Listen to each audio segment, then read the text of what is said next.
चलिए स्टार्ट करते हैं आज का टॉपिक। तो बेसिकली हम लोग फ्री इलेक्ट्रॉन थ्योरी में स्टडी करने जा रहे हैं डेंसिटी ऑफ स्टेट्स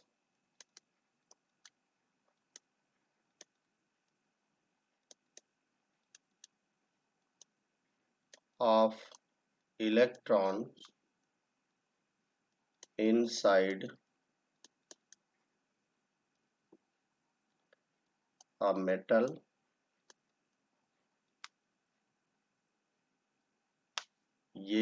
हम लोग करेंगे एक तो, एंड बी कैलकुलेट करेंगे फर्मी एनर्जी।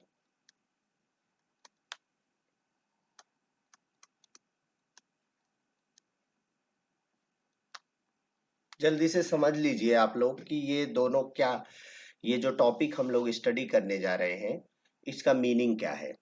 ठीक है, इसका मीनिंग ये है कि जैसे आप लोग कह रहे हैं कि inside metal there are number of free electrons, बहुत सारे फ्री इलेक्ट्रॉन्स होते हैं और इन्हीं फ्री इलेक्ट्रॉन्स के नंबर के ऊपर डिपेंड करता है कि उस पर्टिकुलर मेटल की electrical conductivity, thermal conductivity, specific heat, ये सारी प्रॉपर्टीज जो होती हैं उस मेटल की, वो depends on this according to Fermi theory. ठीक है ना, अकॉर्डिंग टू फर्मी कि इन इलेक्ट्रॉन की, क्योंकि इलेक्ट्रॉन्स आर फर्मियंस, ठीक है ना, that's why these are called Fermi particles. Electron को फर्मियंस भी बोला जाता है।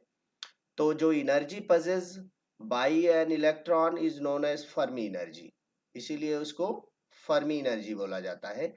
और फर्मी एनर्जी इलेक्ट्रॉन की वो एनर्जी होती है जो electron at 0 degree Kelvin possess करता है। Kinetic energy of electron at 0 degree Kelvin बाद में आप देखेंगे is known as Fermi energy, definition निकलेगी इसकी फर्मी एनर्जी की।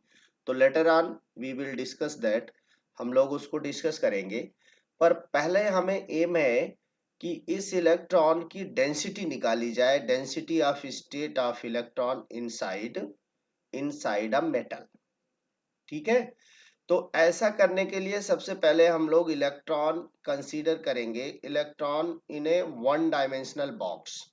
ठीक है ना, प्रॉब्लम स्टार्ट करेंगे electron in one dimensional box और लेटर ऑन इसको हम लोग 3 डायमेंशनल स्पेस के अंदर, क्योंकि one dimensional box practically electron की 3 डिग्रीज ऑफ फ्रीडम होंगी। Electron can move inside the metal along X Y and Z axes, तीनों एक्सेस के अलोंग मूव कर सकता है। तो लेकिन सिंप्लिसिटी के लिए हम लोग केस जो कंसीडर करेंगे वो ये कंसीडर करेंगे कि electron, late us consider electron in a one dimensional box. ये प्रॉब्लम है जिसको आप समझेंगे, डायमेंशनल बॉक्स। ये बहुत इंपॉर्टेंट प्रॉब्लम है क्वांटम मैकेनिक्स की और क्वांटम मैकेनिकली ही हम इसे डील करेंगे। ठीक है, बेसिकली क्या है कि यहाँ पर हम लोग ये इलेक्ट्रॉन को इनसाइड वन डायमेंशनल बॉक्स लेकर चलेंगे स्टार्टिंग में। और लेट अस कंसीडर कि इलेक्ट्रॉन वन डायमेंशनल बॉक्स में कैसे, वन डायमेंशनल बॉक्स कैसा है, इनफाइनाइटली डीप पोटेंशियल वेल है एक तरीके से। ठीक है, इनफाइनाइटली डीप पोटेंशियल वेल का मतलब क्या होता है ये समझेंगे आप कि let us consider this is your X axis, this is origin. Electron, ये वन डायमेंशनल बॉक्स कैसे है कि यहाँ पर ये जो बैरियर है potential at the point x is equal to 0 से x is equal to 0, this is x is equal to a, so this is the size of the box along x axis. ठीक है ना, कितना है इसका size, इसकी width है, ये बॉक्स जो है a है। लेट अस कंसीडर कि इसकी जो विड्थ है वो कितनी है, a है, राइट। और potential here, potential is infinitely infinite potential at x is equal to 0, as well as here potential is also here, potential infinite, so that electron cannot go through, electron इस box के अंदर ही रहेगा। मान लीजिए यहां पर inside this potential V is equal to 0, यहाँ पोटेंशियल इस पर यहाँ 0 है, और इसके अलावा यहाँ पर पोटेंशियल की कुछ वैल्यू होगी, कुछ वैल्यू होगी, एंड इट विल, ये जो पोटेंशियल की वैल्यू यहाँ पर एट दिस पर्टिकुलर, यहाँ पर कुछ वैल्यू होगी, but at the wall of this box, box की वॉल पर पोटेंशियल कितना है, इनफाइनाइट है। This is the variation of potential. ये आपने वाई एक्सिस पर वी एक्स ले लिया है। Potential is the function of position, ये पोजीशन का फंक्शन है। तो वाई एक्सिस पर आपने क्या लिया है, पोटेंशियल, और ये पोटेंशियल कितना डीप है, at x is equal to 0, potential is, इसकी हाइट, यहाँ पर डीप ना बोल के हाइट बोलेंगे, क्योंकि आप एक्स एक्सिस के अबव ले रहे हैं। So this is the height of the potential, infinitely height, and x is equal to a पर भी infinitely height. So this will behave just like a box for a free electron. अगर मान लीजिए ये मैंने कोई फ्री इलेक्ट्रॉन ले लिया, तो ये free electron inside this box will be free to move along x axis direction। अब ये x axis direction में ही मूव करेगा, either it will move like this or it will move like this, ठीक है। तो इलेक्ट्रॉन का केवल एक डिग्री ऑफ फ्रीडम हमने यहाँ पे कंसीडर किया है, बट ऐसा होगा नहीं, प्रैक्टिकली जो होगा वो क्या होगा, ये आप लोग जानते हैं, 3 डायमेंशनल स्पेस में इलेक्ट्रॉन कैसे भी मूव करेगा, बट हम लोग अभी इस प्रॉब्लम को अपने आप को 1 डायमेंशनल स्पेस में रखते हुए इस प्रॉब्लम को सॉल्व करेंगे, और बाद में इसी प्रॉब्लम को, जैसे लेट अस कंसीडर, इसको 3 डायमेंशनल स्पेस में एक्सटेंड कर देंगे, ठीक है ना। तो ये हमारा एम है, आज का ये वर्क है। जैसे इलेक्ट्रॉन एक्चुअली रहेगा ऐसे, this is, if it is X Y and Z, तो we finally we have to consider this 3 dimensional space, but till now अभी हम लोग इसको 1 डायमेंशनल प्रॉब्लम, देखिए 1 डायमेंशनल प्रॉब्लम लेकर के चल रहे हैं। प्रॉब्लम आप लोगों को समझ में आ गई होगी।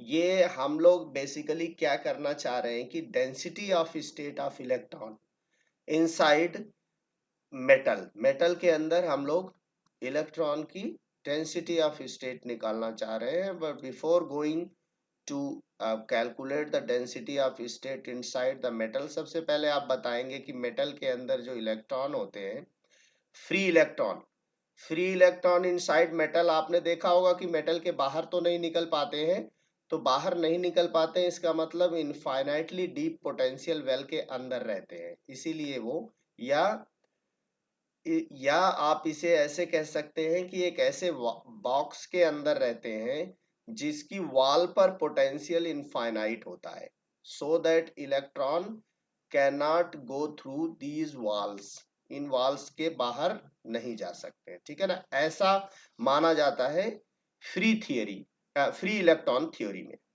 ठीक है ना। फ्री इलेक्ट्रॉन थ्योरी में ऐसा माना जाता है कि जो इलेक्ट्रॉन है, लेट अस कंसीडर कि इसका मास m है, चार्ज जानते ही हैं इलेक्ट्रॉन पर आप लोग माइनस ई अमाउंट का चार्ज होता है, दैट इज -1.6 इंटू 10⁻⁻19 कूलम, ठीक है, का चार्ज होता है। मास होता है, यहाँ चार्ज से ज्यादा मतलब नहीं हमारा। मास, let us consider an electron of mass m moving in a metallic wire, metallic substance के अंदर अगर वो मूव कर रहा है, 1 डायमेंशनल बॉक्स वायर के अंदर इलेक्ट्रॉन अगर मूव कर रहा है, let us consider कि ये आपने मेटालिक वायर ले लिया ना, तो electron metallic wire, then you can say कि इलेक्ट्रॉन की जो मोशन है, से ये ले लिया, तो that will be considered wire के अंदर, तो इलेक्ट्रॉन ऐसे ही मूव करेंगे, ऐसे ही लाइक दिस, ठीक है। तो ये मोशन ऐसा ही हो गया जैसा ये आपका जो यहाँ पर आपने दिखाया इलेक्ट्रॉन इन 1 डायमेंशनल बॉक्स, ठीक है। इसका लेंथ कितना, वन डायमेंशनल बॉक्स की लेंथ आपने क्या कंसीडर की है, you have considered A is the length of this, is length यहाँ पर बॉक्स की लेंथ जो है ये ए है, ठीक है। And the potential energy of electron where inside the box, अंदर अगर पोटेंशियल एनर्जी की बात की जाए तो इनसाइड पोटेंशियल कितना है, 0 है। देखिए तभी तो ये बॉक्स है, इनसाइड पोटेंशियल, इसके लिए पोटेंशियल की वैल्यू यहाँ पे 0 है, मतलब बॉक्स लाइक दिस, ऐसा बॉक्स है, दिस इनसाइड पोटेंशियल 0 है। कहीं भी इलेक्ट्रॉन रहेगा, कहीं भी इलेक्ट्रॉन रहेगा, ध्यान रखना पोटेंशियल विल बी 0, क्योंकि ये ऐसे ग्राफ है, ये like this, inside it will be 0। Potential is varying along this direction, इस डायरेक्शन में, बट जैसे ही इसके अंदर जाएगा पोटेंशियल की वैल्यू, आपने पोटेंशियल का ये वेरिएशन लाइक दिस दिखाया है, लाइक दिस, यहाँ पर infinity, inside 0 and then infinity, ठीक है। तो इसको आप लोग कैसे दिखाएंगे, अगर इस फंक्शन को, let potential energy of electron anywhere inside, इस फंक्शन को अगर आपको डिफाइन करना पड़े तो potential energy of electron, potential energy of electron anywhere inside the box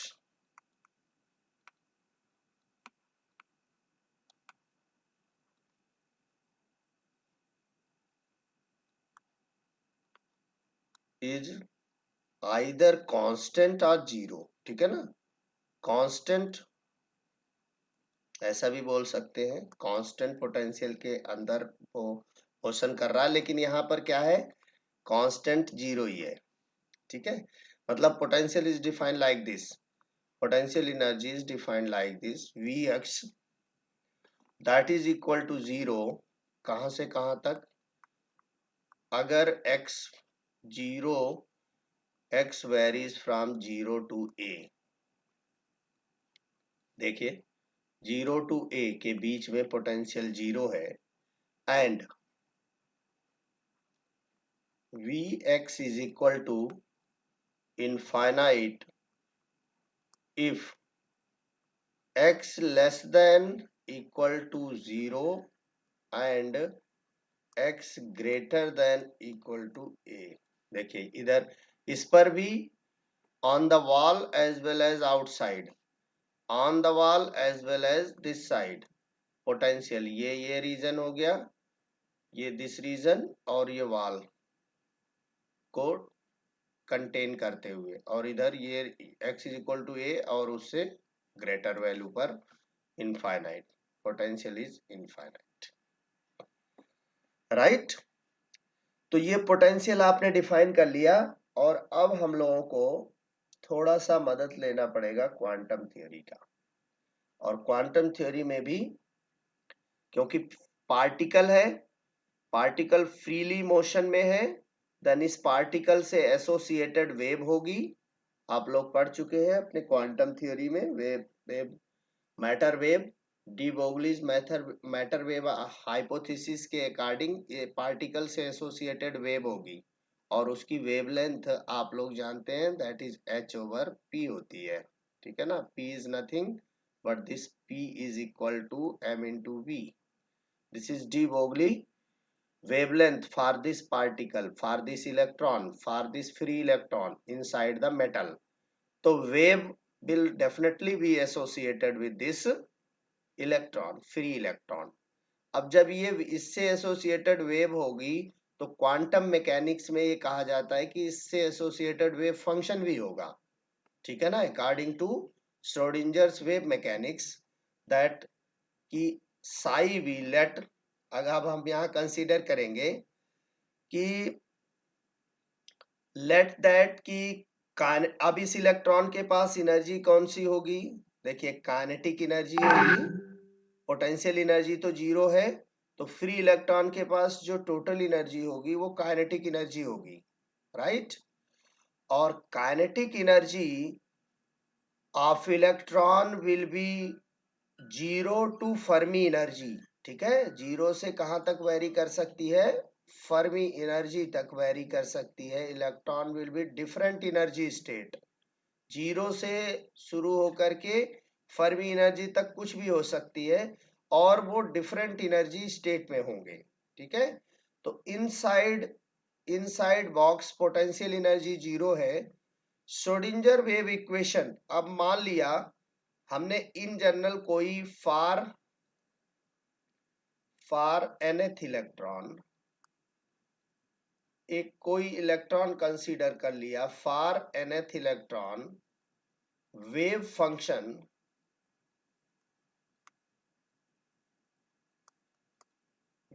function associated to it, मतलब इलेक्ट्रॉन का जो वेव फंक्शन होगा एसोसिएटेड टू इट, इसको भी कंसीडर कर लीजिए, लेट साई एन है, लेट एज्यूम किया आपने, ठीक है ना। देखिए ये मैंने बताया कि इलेक्ट्रॉन के अंदर मास, इसका मास आप जानते हैं कि बहुत कम होता है मास, इसलिए इसकी जो वेवलेंथ होगी इलेक्ट्रॉन से एसोसिएटेड डी ब्रोगली वेव जो होगी, ठीक है ना, क्योंकि जितने भी पार्टिकल मोशन में होते हैं, क्योंकि इलेक्ट्रॉन मूव करेगा with velocity, let us consider v, अगर मास इसका m है तो this is the momentum that is associated with this electron. So according to de Broglie matter wave hypothesis, the wavelength of this particle free electron will be this। अब यहाँ पर आप according to Schrodinger's wave equation लिख सकते हैं इस free particle या free electron के लिए इनसाइड दिस पोटेंशियल बॉक्स, इस पोटेंशियल बॉक्स के अंदर जो फ्री इलेक्ट्रॉन है उसके लिए आप, अगर आपको कहा जाए कि write down this Schrodinger wave equation, then you will be a need of proper wave function, आप एक प्रॉपर वेव फंक्शन की आवश्यकता पड़ेगी आपको। तो प्रॉपर वेव फंक्शन मान लीजिए हमने nth इलेक्ट्रॉन के लिए प्रॉपर वेव फंक्शन हमने क्या मान लिया, साई एन। तो देखिए श्रोडिंजर्स टाइम इंडिपेंडेंट इक्वेशन अगर मैं इस पार्टिकल के लिए लिखना चाहूं तो क्या लिखूंगा, आप लोग याद करें, d2 Sai n by dx2 plus twice m by h cut square. देखिए यहाँ e माइनस v होता है पर v यहाँ है 0, तो e nth इलेक्ट्रॉन के लिए लिया है en, ठीक है, और 0 यहाँ v होता है, v यहाँ पे मैंने 0 लिख दिया, ठीक है ना इक्वेशन में, and then psi n is equal to 0। ये अगर आप लोग याद कर रहे होंगे, अपना क्वांटम मैकेनिक्स पढ़ा होगा, तो definitely this is the Schrodinger wave equation, time independent श्रोडिंजर्स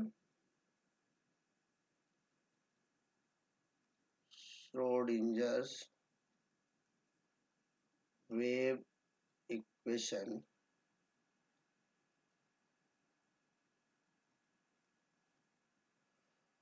Schrodinger's wave equation for a free electron, for nth free electron inside this potential well या potential box, inside this potential box, ये Schrodinger equation होगा। क्यों, potential inside this box is 0, energy total free electron के पास energy जो है वो कौन सी है, kinetic energy. So you have written this time independent, इसमें कहीं टाइम नहीं है इसलिए time independent Schrodinger wave equation आपने इस पार्टिकल के लिए लिख लिया, ठीक है।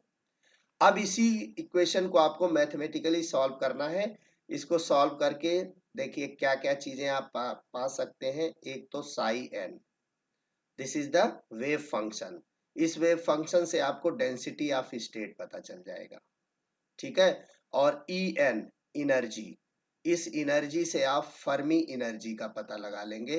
और आप बोल रहे हैं कि ये free electron inside this metal will vary from 0 to Fermi energy, तो जीरो से वो इलेक्ट्रॉन जो जीरो होंगे वो किस एनर्जी स्टेट में होंगे, जीरो से ऊपर होंगे वो किस एनर्जी स्टेट में होंगे, फर्मी एनर्जी में कितने इलेक्ट्रॉन होंगे या उनका energy of density of state क्या होगा, ये सब कुछ हम लोग मैथमेटिकली कैलकुलेट कर सकते हैं।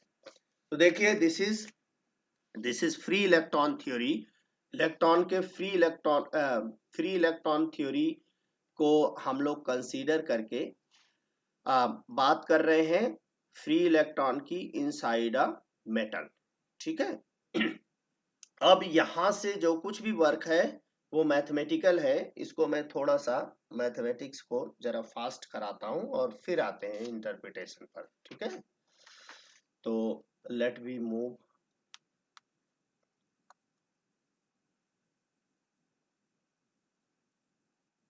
देखिए अब आपके पास जो इक्वेशन है वो है d2 psi n dx2 plus twice of m e n by h का टी square psi n is equal to 0। ये सेकेंड ऑर्डर का डिफरेंशियल इक्वेशन है, put it equation number 1।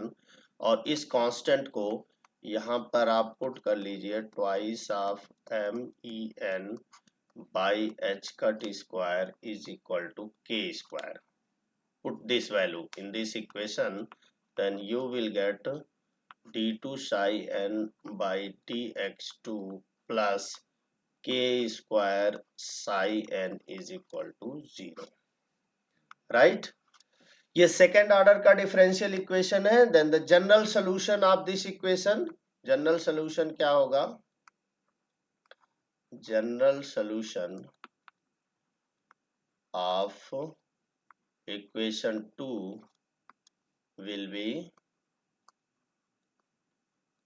psi n is equal to a e to the power I k x plus b another constant e to the power minus I k x. This is the general solution of the above equation. ठीक है। अब यहाँ पर a and b are arbitrary constant where इनकी value हम लोग where A and B स्वेच्छा से आपने लिया है, A and B are arbitrary, मतलब अपनी चॉइस से, आर्बिट्रेरी कांस्टेंट्स, आर्बिट्रेरी कांस्टेंट्स। और इनकी वैल्यू कैसे निकालेंगे आप, बाय इंपोजिंग, है ना, and values of these constants can be determined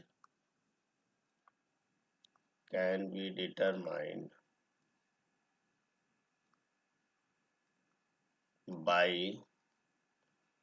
imposing boundary conditions. अब ये बाउंड्री कंडीशंस क्या है, बाउंड्री कंडीशंस यही पोटेंशियल एनर्जी की वैल्यू जहां पर इनफाइनाइट है वहां पर फंक्शन, वेव फंक्शन 0 होगा। ये सब हम लोग बाउंड्री कंडीशंस को पहले समझ लेते हैं, क्योंकि विदाउट नोइंग बाउंड्री कंडीशन आप जो है इन आर्बिट्रेरी कांस्टेंट को कैलकुलेट नहीं कर पाएंगे। ठीक है ना। देखिए बाउंड्री कंडीशन क्या है, बाउंड्री पहले यहां लिखेंगे आप, बाउंड्री कंडीशंस, और फिर इसको इंपोज करेंगे।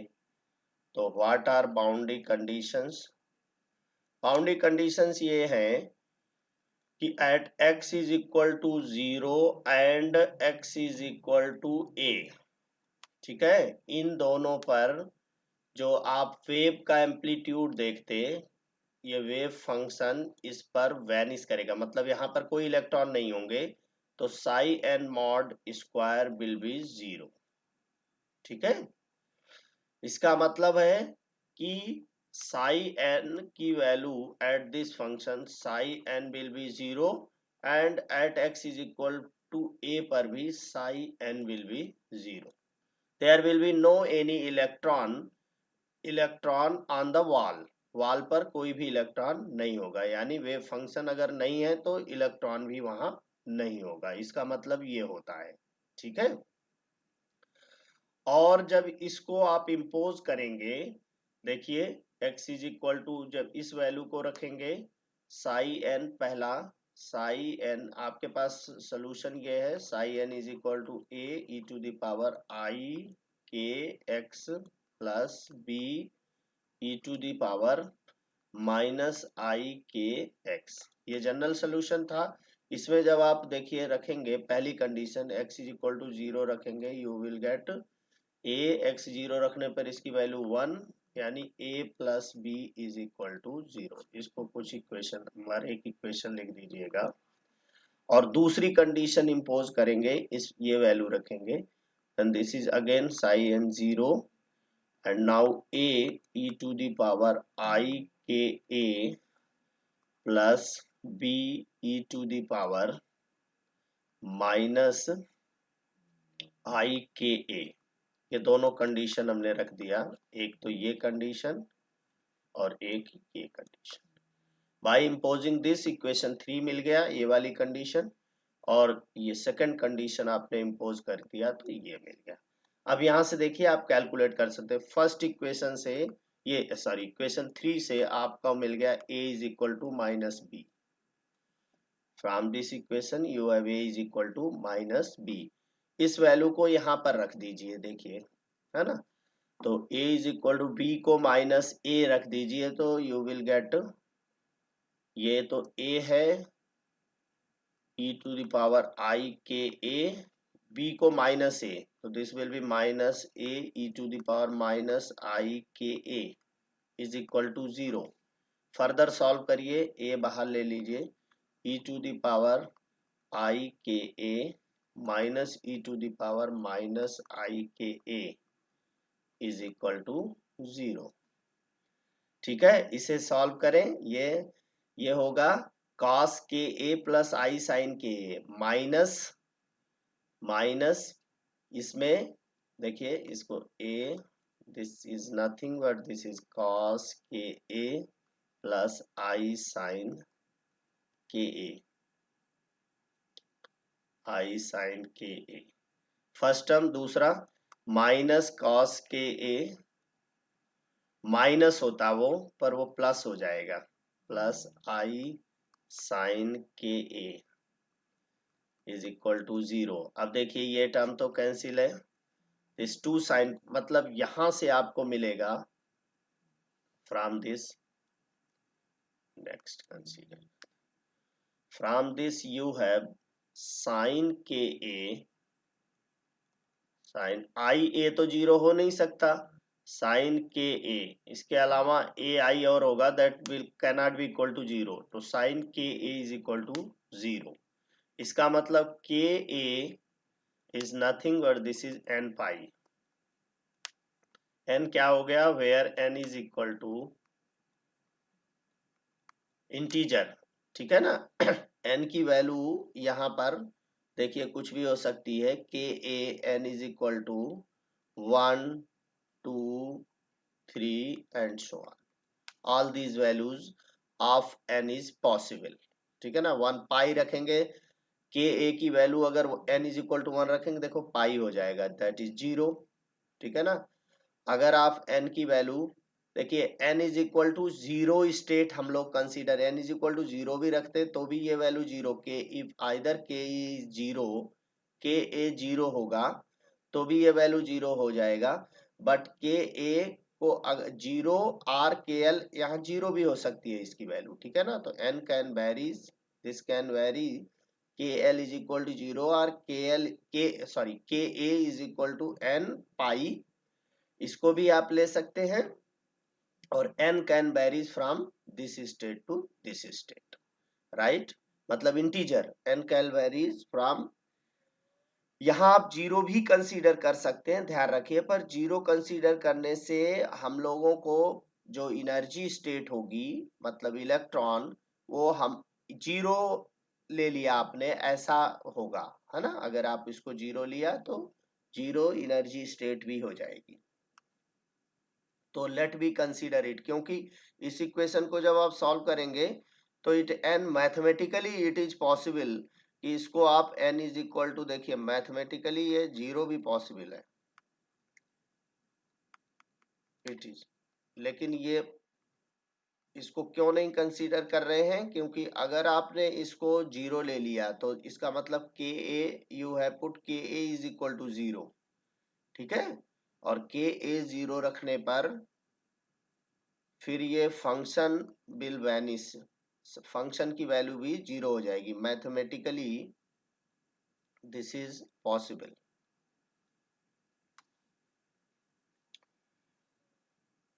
अब इसमें हम लोग वेव फंक्शन को लिखेंगे। देखिए wave function will be now psi n, अब इसकी वैल्यू रखिए, psi n is equal to a constant a e to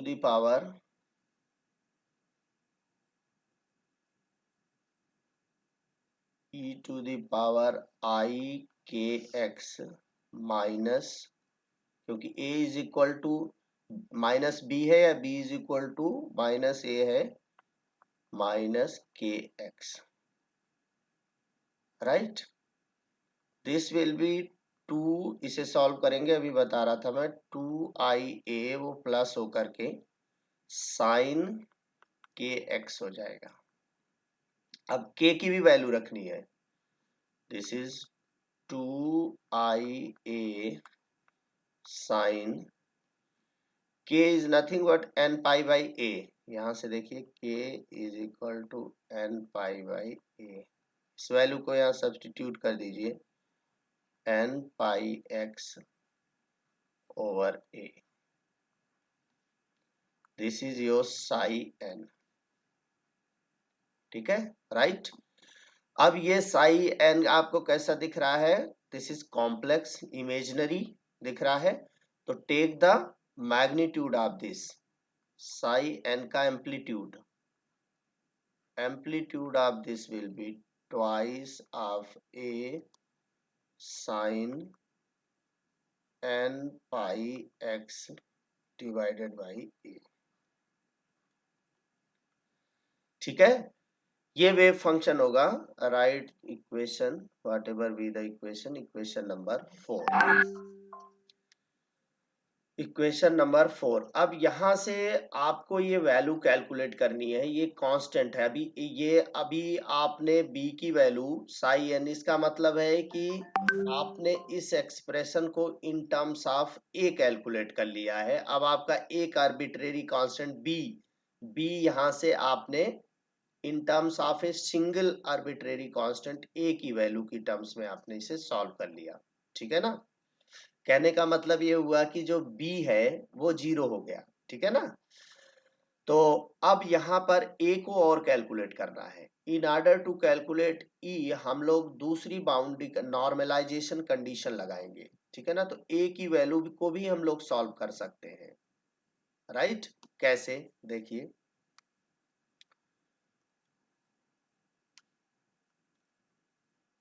in order to find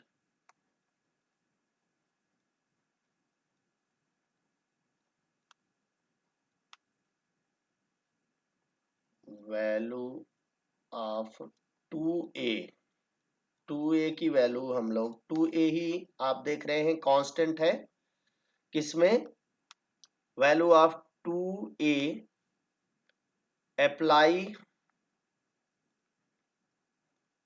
normalisation condition. अब ये नॉर्मलाइजेशन कंडीशन क्या है, इसे देख लीजिए, normalisation condition on psi n, psi n पर नॉर्मलाइजेशन कंडीशन का मतलब ये होता है कि साई एन जहां से जहां तक वेरी कर रहा है, 0 से a तक वेरी कर रहा है, इसका आप इंटीग्रेशन सॉल्व करिए, psi n star psi n dx and it must be equal to 1। ये प्रोबेबिलिटी होती है, और प्रोबेबिलिटी मैक्सिमम कितनी हो सकती है, 1। This is nothing but this is normalisation condition. इसको अब आपको सॉल्व करना है। आपका फंक्शन कैसा है, रियल फंक्शन आपने बना लिया है, तो so you can write this 0 to a psi n mod square, psi star psi n is nothing, this is for real wave function, this will be square of this dx is equal to 1।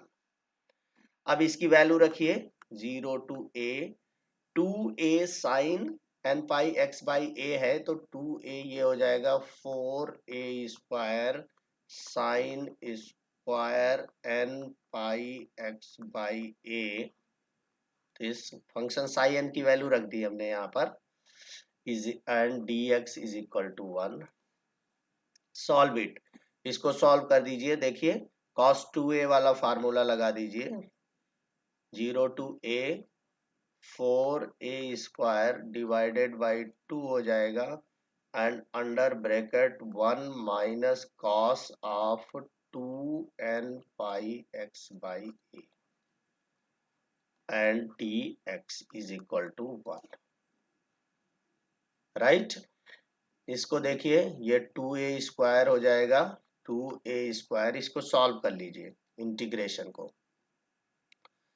जब आप इस integration को solve करेंगे तो you will get what. देखिए यहाँ पर ये तो आपने बाहर ले लिया इंटीग्रेशन से, इस यहाँ पर x होगा और लिमिट रखेंगे 0 टू a माइनस, इसको भी आप सॉल्व करेंगे तो ये वैल्यू होगा sine 2 pi n x by a, cos का साइन हो जाएगा डिवाइडेड बाई ये फंक्शन और divided by constant 2 pi n by a, this is. और यहाँ भी लिमिट आप लगाएंगे कहां से 0 to a is equal to 1। See here, ये तो a हो जाएगा 2a स्क्वायर, इस फंक्शन की वैल्यू a होगी और ये फंक्शन देखिए जब a रखेंगे आप यहाँ पर x की वैल्यू a रखेंगे तो यू विल गेट a से a कैंसिल हो जाएगा, this is a to a cancel,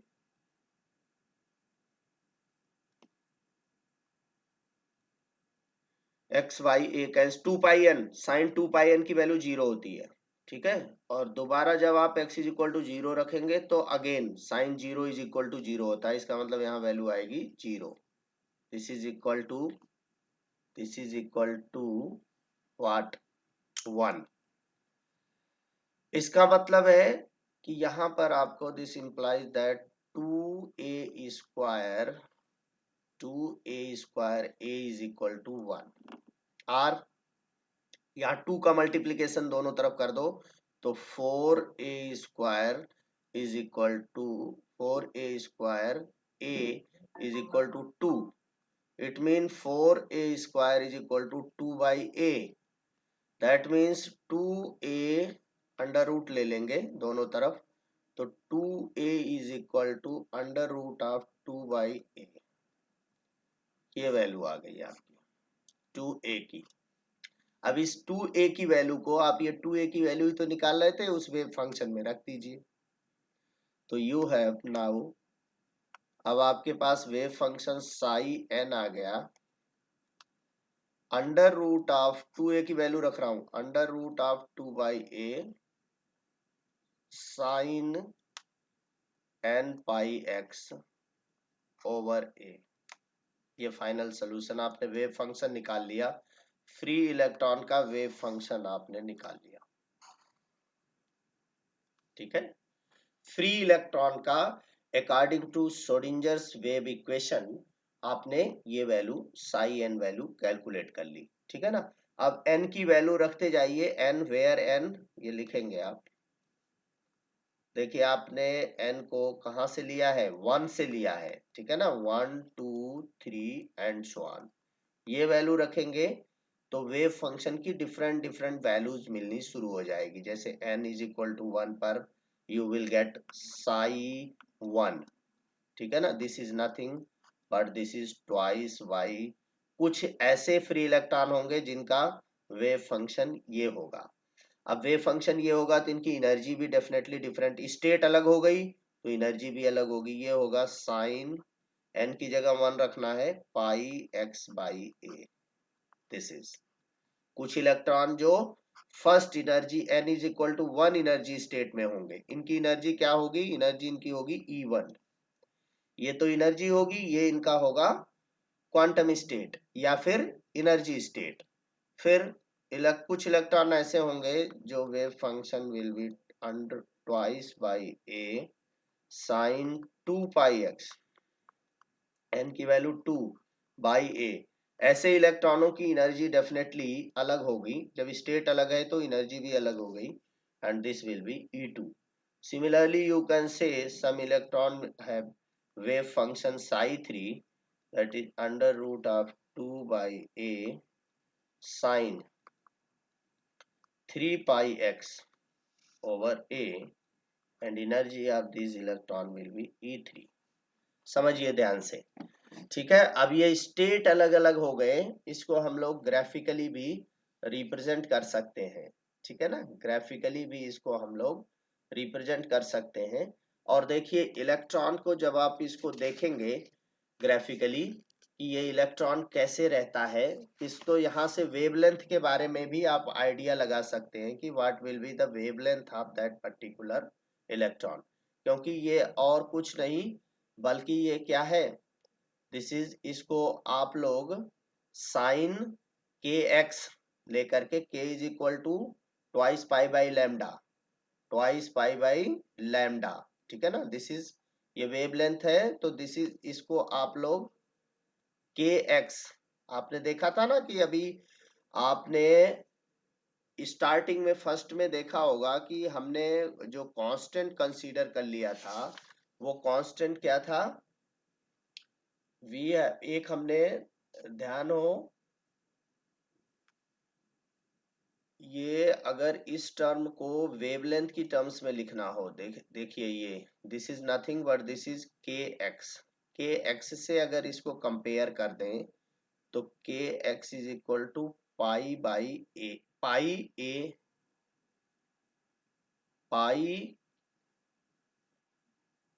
x by a लिख दीजिए इसको, ये पूरा टर्म के एक्स, एक्स से एक्स कैंसिल कर दीजिए, के को लिख दीजिए 2 pi by lambda is equal to pi by a, pi से पाई कैंसिल, इसका मतलब lambda is equal to lambda by 2 is equal to a हो जाएगा आपका। देखिए यहाँ पर अगर लैम्डा बाई 2 निकालें आप तो this is equal to a. Lambda by 2 is equal to a का क्या मतलब होता है कि वेव कैसे होगी? देखिए ये पहले वाले इक्वेशन से लैम्डा ये है।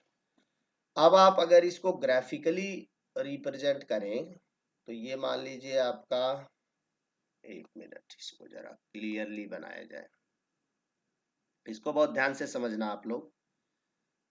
इस वेव को भी आप रिप्रेजेंट कर सकते हैं, इससे एसोसिएटेड जो वेव होगी इलेक्ट्रॉन से associated, you can represent it.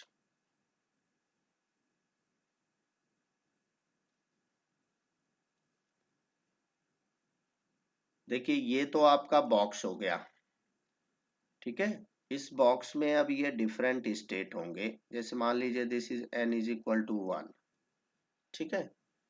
फिर आपका होगा n इज इक्वल टू 2। अभी हमने एनर्जी नहीं निकाली है, इसलिए इनके बीच का गैप जो है वो अभी हमें क्लियरली पता नहीं है, पर बाद में अभी पता चल जाएगा कि ये गैप जो है वो बढ़ता जाता है, ठीक है ना। एनर्जी भी मैं आप लोगों को अभी कैलकुलेट कराऊंगा। n इज इक्वल टू 2 है। अब देखिए सबसे पहले बात कर लें इसके कि इलेक्ट्रॉन की जो वेव फॉर्म होगी वो कैसी होगी, ठीक है। इलेक्ट्रॉन की वेव फॉर्म, मतलब ये वेव फॉर्म कैसे पता चलेगा? इस वेव फंक्शन से। वेव फंक्शन से वेवलेंथ ये आपने देख लिया कि ये पूरा ये x is equal to 0 to x is equal to a है। इसका मतलब इसकी लेंथ जो है बॉक्स की, वन डायमेंशनल बॉक्स की, पोटेंशियल बॉक्स की कितनी है? a है। और a निकल करके आ रहा है लैम्डा बाई 2, तो लैम्डा बाई 2 a होने का मतलब जो वेव दिखाओगे आप, वो वेव ऐसे दिखाना पड़ेगा,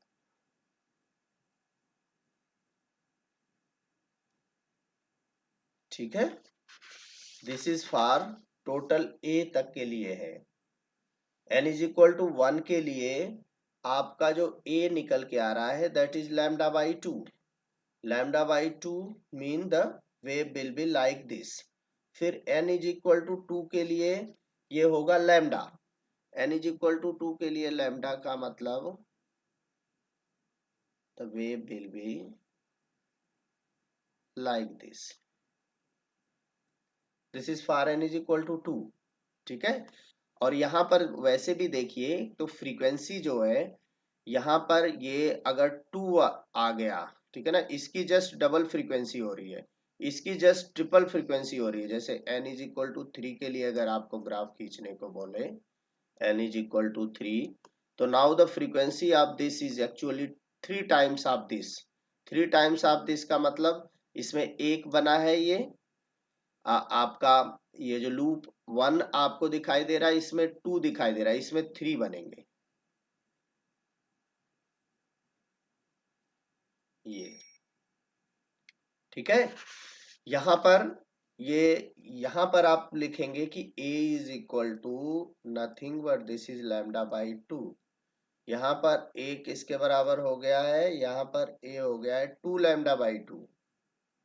2 lambda by 2, this is the distance, this is lambda by 2।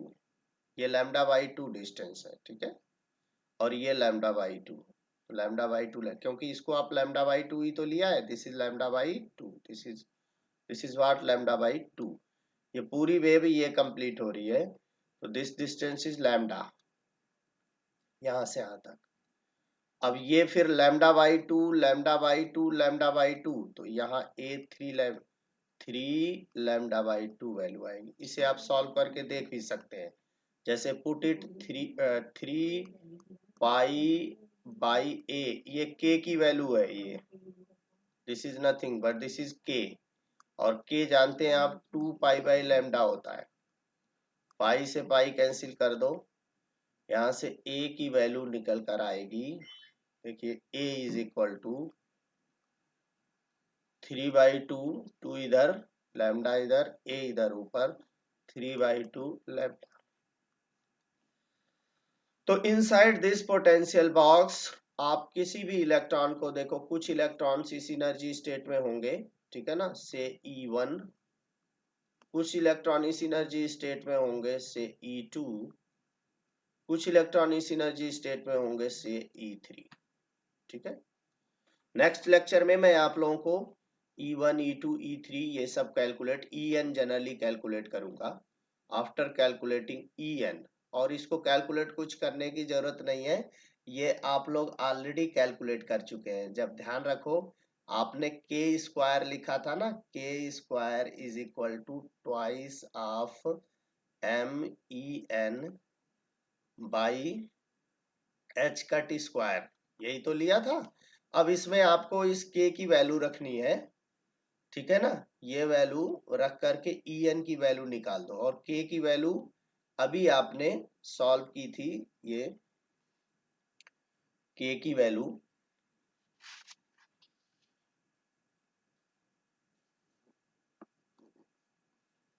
के is nothing but this is, जैसे आपका ये एक्सप्रेशन है ना, तो ये वैल्यू के है, this is nothing but this is के, एन पाई ए, के इज इक्वल टू एन पाई ए। यार देखिए एनर्जी का भी एक्सप्रेशन मैं आप लोगों को अभी कैलकुलेट करा दूं। K is equal to n pi by a, right. तो put k is equal to n pi by a, n pi by a का स्क्वायर कर दीजिए is equal to twice MEN। H cut का मतलब होता है h over 2 pi, h over 2 pi का square. ठीक है ना। जब आप इसे सॉल्व करेंगे वैल्यू, तो you will get En is equal to n square h square divided by 8 MA square. ये बहुत ही फेमस रिलेशन है, this is a very famous relation.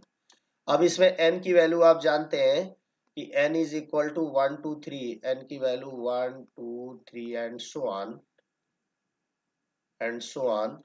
तो E1, अब अगर आपको E1 निकालना है कि E1 की क्या वैल्यू आएगी, तो put n is equal to 1, n को 1 रख सकते हैं and you will be get E1. E1 की वैल्यू कितनी आएगी, देखिए, if you want to calculate E1, this value will be h square divided by 8ma square. What will be value of E2? E2 will be n square 4 of this value, 4 time of h square by 8ma square.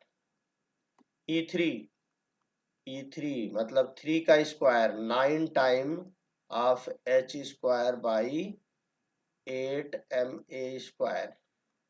E4 16 time, E4 हो जाएगा 16 times of this value h square by 8ma square.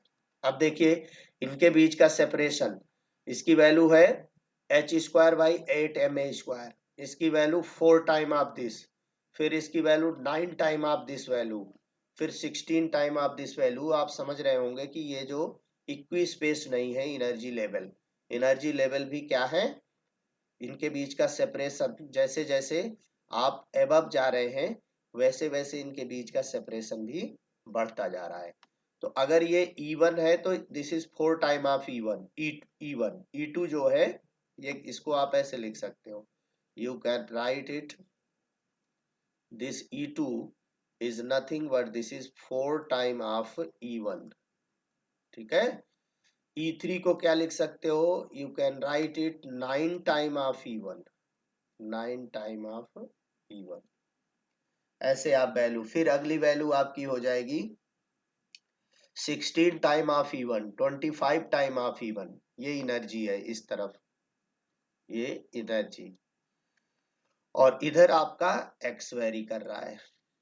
तो you can locate position as well as energy of this electron. ठीक है.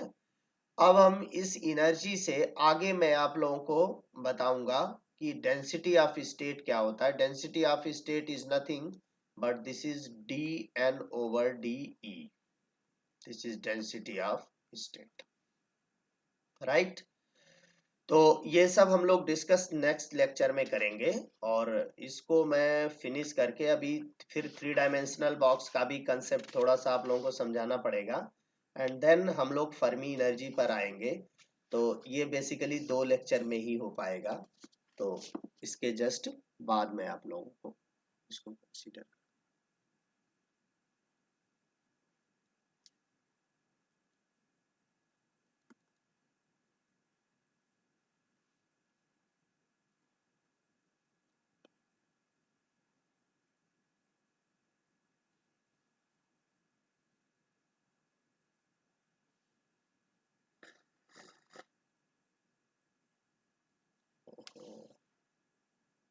आज लगता है recording नहीं हो पाई. हाँ, अब किसी को कुछ पूछना हो, कुछ समझ में नहीं आया है तो आप लोग क्वेरी कर सकते हैं.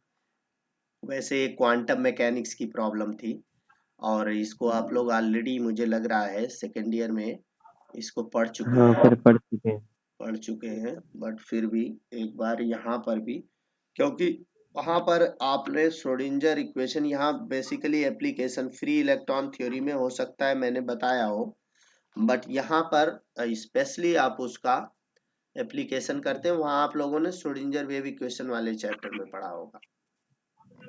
हाँ सर. सो ये काफी इम्पोर्टेंट था जो आप पढ़ रहे हैं. अभी इसको हम लोग कंप्लीट नहीं कर पाए हैं, ये कंप्लीट अभी अगले लेक्चर में ही हो पाएगा, क्योंकि अभी मैं 1 डायमेंशनल प्रॉब्लम सॉल्व किया हूं, तो अभी इसको मैं आप लोगों को 3 डायमेंशनल प्रॉब्लम पे ले आऊंगा. ठीक है ना. और क्लियरली बताऊंगा कि डेंसिटी ऑफ स्टेट क्या होते हैं, क्योंकि ये कराना भी जरूरी था कि इस प्रॉब्लम को कैसे आप सॉल्व करेंगे, वेव फंक्शन कैसे निकालेंगे. ठीक है. और एनर्जी आइगन वैल्यू, अभी आपने क्या किया है, आइगन फंक्शन और आइगन वैल्यू, इसको क्वांटम मैकेनिक्स में इसी वेव फंक्शन को आइगन फंक्शन बोलते हैं, और एनर्जी वैल्यू जो आपने कैलकुलेट की है इसको एनर्जी आइगन वैल्यू बोलते हैं. अभी आपने इतना काम किया है, नेक्स्ट पर मैं इसको पूरा कंक्लूड कर दूंगा. अगले लेक्चर में 3 डायमेंशनल भी पढ़ूंगा और एक दो लेक्चर में, क्योंकि आप लोग कंटिन्यूअस पढ़ रहे हैं तो ज्यादा प्रॉब्लम नहीं है, इसमें काफी कुछ हो जाएगा, इसलिए घबराने की जरूरत नहीं है। आगे जो लेक्चर्स होंगे उसमें मैं आप लोगों को हॉल इफेक्ट अच्छे तरीके से बता दूंगा, तो ये सब हम लोग नेक्स्ट देखेंगे। ठीक है, कुछ पूछना हो तो बताइए आप लोग इसमें।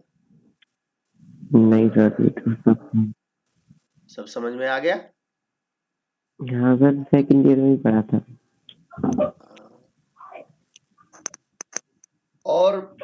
और भाई सभी लोगों को आ गया? चलिए फिर यस सर। क्लास को, अब आप लोग भी कॉलेज वाले सर जाने आज होंगे, तैयार होइए। ठीक सर है, आज इसकी रिकॉर्डिंग नहीं हुई। आज इसकी रिकॉर्डिंग हो गई होगी शायद, देखता हूँ। कुछ प्रॉब्लम लग रहा है, बाद में मैंने देखा तो कुछ प्रॉब्लम सी आई। अगर नहीं नहीं हुई सर, होगी अगर तो थोड़ी प्रॉब्लम हो सकती है। अगर नहीं हुई हो तो आकर सर इसके स्क्रीनशॉट भेज हाँ दीजिएगा। हाँ, देखूंगा। नहीं हुई होगी तो इसकी शॉट भेज दूंगा। ठीक है, यस सर। जी सर, ठीक है, नमस्ते sir. Okay.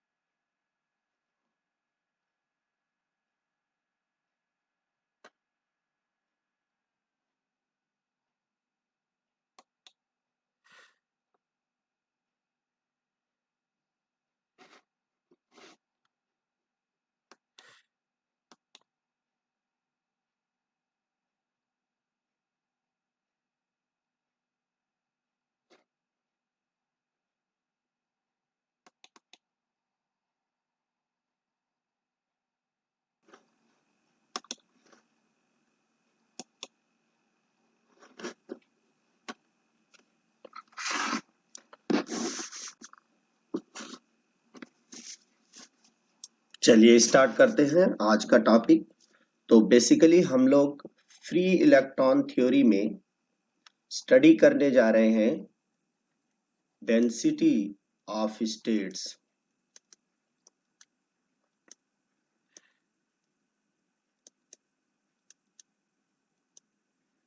of electrons inside a metal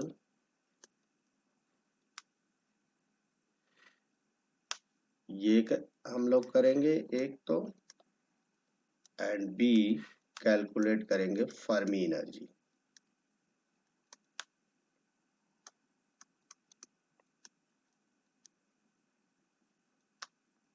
जल्दी से समझ लीजिए आप लोग कि ये दोनों क्या, ये जो टॉपिक हम लोग स्टडी करने जा रहे हैं इसका मीनिंग क्या है। ठीक है, इसका मीनिंग ये है कि जैसे आप लोग कह रहे हैं कि inside metal there are number of free electrons, बहुत सारे फ्री इलेक्ट्रॉन्स होते हैं और इन्हीं फ्री इलेक्ट्रॉन्स के नंबर के ऊपर डिपेंड करता है कि उस पर्टिकुलर मेटल की electrical conductivity, thermal conductivity, specific heat, ये सारी प्रॉपर्टीज जो होती हैं उस मेटल की, वो depends on this according to Fermi theory. ठीक है ना, अकॉर्डिंग टू फर्मी कि इन इलेक्ट्रॉन की, क्योंकि इलेक्ट्रॉन्स आर फर्मियंस, ठीक है ना, that's why these are called Fermi particles. Electron को फर्मियंस भी बोला जाता है। तो जो एनर्जी पजेस